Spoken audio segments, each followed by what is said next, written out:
Hi, everybody. My name is Neelish, and today I'll be presenting my literature survey project titled Animal Recognition in Wildlife Monitoring, a Survey. Studies for ecological and wildlife monitoring involve placing non-invasive cameras in the wilderness. These camera traps have become an essential tool for ecologists, enabling them to study population sizes and distributions, evaluate habitat use, and even find elusive or rare species. Camera trapping does generate a large volume of images, though. Therefore, it is a big challenge to process the recorded images, and it is even harder if the biologists are looking to identify all photographed species manually. Automatically, accurately, and inexpensively collecting such data could help catalyze the transformation of many fields of ecology, conservation biology, and animal behavior into big data sciences. A related topic is that of object recognition. Object recognition is one of the most fundamental and challenging problems in computer vision and has use cases such as pedestrian detection and face detection. Methods from this field can be applied since we are essentially performing object recognition where the object is an animal, but there are differences. By using camera trap studies in which cameras are placed non-invasively, conditions are often unfavorable, and as such, the topic poses different technical challenges. Like object recognition, animal recognition is hard. Going through camera trap video data, animal recognition can be challenging even for humans.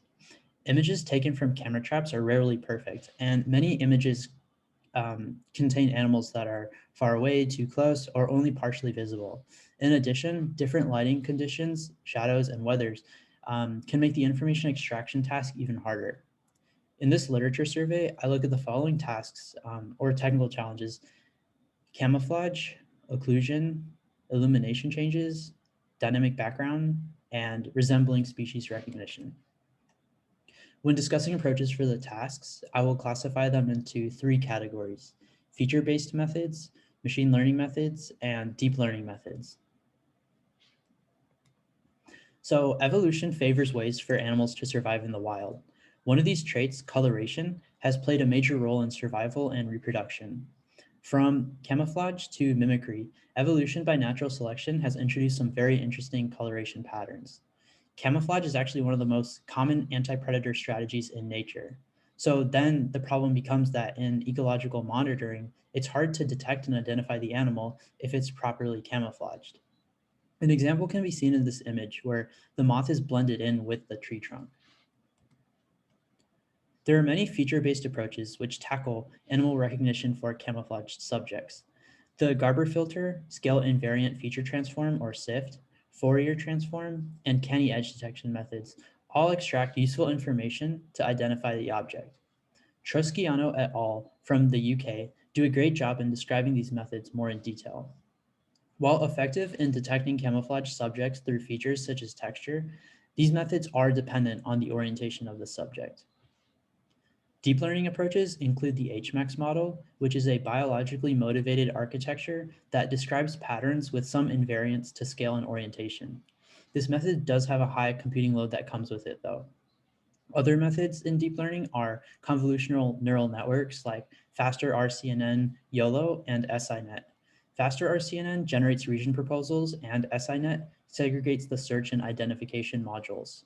These approaches yield high accuracies when tested, but do come with an overhead, and they require datasets of camouflage subjects to train on. So occlusion problems come up often when objects come into the frame, but have parts of them that are either covered by the background or other objects. For instance, a deer might overlap with a zebra. Occlusion can also occur when the animal doesn't come fully into the frame and only a part of it can be identified. The pictures shown highlight some of these examples where the portions of the animals are covered by trees or bushes. Feature-based approaches include LBP, HOG, and an algorithm called ToxID, which was presented in Nature Journal by Rodriguez et al. From Sweden. This algorithm links trajectory segments using the extracted feature info in order to solve occlusions. With being computationally efficient and having low memory requirements, these methods are effective. A drawback, though, is that the models underperform under noisy scenarios. Machine learning approaches include AdaBoost cascade classifiers, which generate a relatively high classification accuracy, but are easily prone to overfitting. Deep learning approaches include a compositional neural network, which has a generative property that localizes occluders, and mask RCNN, which has an added branch for predicting a mask.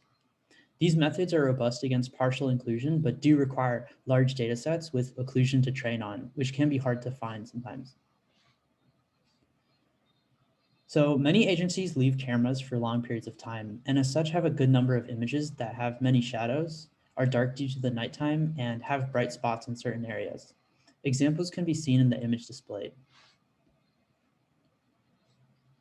Feature-based approaches include luminance invariant feature transform, or LUIFT, which extracts the most significant local features degraded by non-uniform illumination and distortions. While it is robust to lighting changes, it isn't responsive for differences in scale and orientation. A machine learning approach is AdaBoost plus multi-scale retinics, or MSR. MSR is used for image enhancement before using the AdaBoost classifier. Although it is an effective method, the execution time is slow. Deep learning approaches include the HMAX model, as well as a temporal delighting guided CNN, which uses a guide image to remove undesirable light patterns. While robust to changes in illumination, it doesn't perform well with sudden motion noise.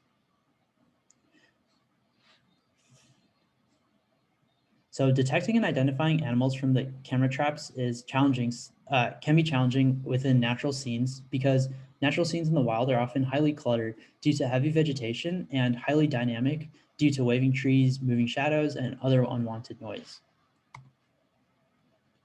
Machine learning approaches use the sliding window method, in which a window is used to search over the target image. Although effective, this method is computationally expensive.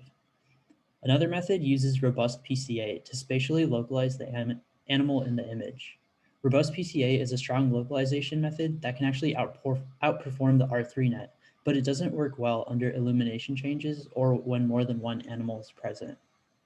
Deep learning approaches include convolutional neural networks such as Inception V3, DenseNet 201, and Mask RCNN. These methods can be seen to have accuracies around 95%, but they need the right datasets for training, and they do come with an overhead.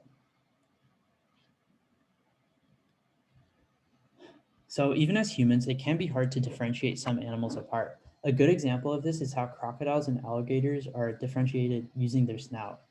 A concrete example can be seen by the image shown, which consists of 6 different animals, despite them all looking very similar. Yu et al. Used LBP features with a linear SVM for species recognition, which worked well because an SVM can handle many features, and LBP provides useful feature information for differentiating similar species. This model does not scale well with large datasets, however. A machine learning approach, BOW, is based on vector quantization of visual descriptors, which is computationally efficient, but does not factor spatial relationships. Deep learning approaches include YOLO and a varied channels region proposal and classification network, which feeds different channels into different components of the network for better study of local features. While yielding a surprisingly high accuracy of around 70%, this method underperforms when camouflage conditions are present. So today I have discussed applying computer vision methods for animal recognition in wildlife monitoring. Feature-based approaches, machine learning approaches, and deep learning approaches help solve the tasks identified with varying trade-offs. In terms of future work, there's a lot to do since research in the field is still relatively new and it isn't inherently a very challenging problem. So future work involves creating more accurate models for animal recognition under challenging conditions like the ones discussed and more. In addition, extracting more universal feature expressions of wild animals to generalize better and also minimizing computation time are definitely beneficial. So these are the references I used, and thank you for listening to my presentation.